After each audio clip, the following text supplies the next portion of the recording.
Նոր եւ որդվո եւ հոգին սրբու ամեն։ Մի առակել ասաց նրանց այն մասին, թե պետք է նրանք ամեն ժամ աղոթեն եւ չձանձրանան։ Սիրելի հայրենիներ, սիրելի հավատացյալ քույրեր եւ եղբայրներ,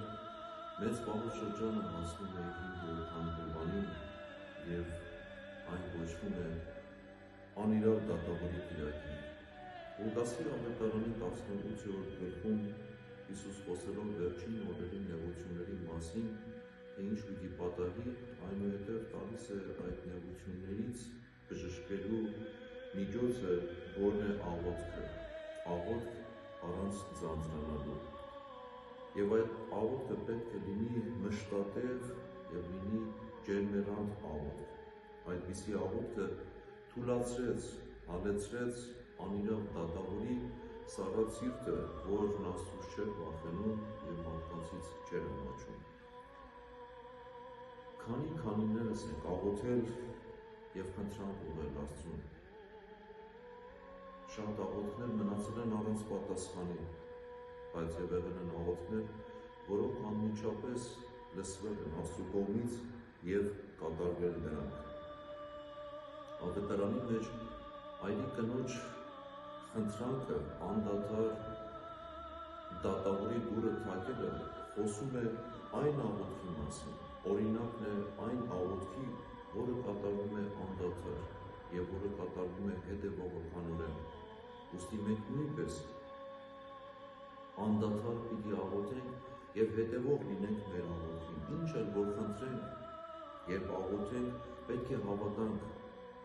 որպեսզի տրվի մեզ, քանի որ Հիսուս Հովհաննեսի ավետարանի մեջ ասում է. ինչ էլ որ ուզում եք իմ անունով, ես կկատարեմ, եւ այն կկատարվի ձեզ համար, ասում է Տերը։ Աղոթքը պետք է լինի առանց կասկածի, առանց երկմտության։ Մնացեք անընդհատ աղոթքի մեջ, արտերը, որ ով պատվիրեց մեզ միշտ աղոթել եւ չձանձրանալ։ Գալով անդադար աղոթելով, մենք հասկանում ենք, որ մարդկային մարմինը հանգիստ ունի, մարդկային մարմինը կարիք ունի հանգստի, եւ մենք չենք կարող 24 ժամ աղոթքի կանգնել։ Ուրեմն մեր կյանքը պետք է աղոթք դառնա։ Մենք մեր կյանքով պիտի փաստենք, որ ինչ որ խնդրում ենք Աստծուց, դա ինքներս ենք իրականացնում այս կյանքի մեջ։ Եվ մեր հայացքը միշտ ուղղված պիտի լինի առ Աստված, որովհետև Դավիթ Սամոսերն ասում է. ինչպես ծառաների աչքերը նայում են իրենց տերերի ձեռքերին,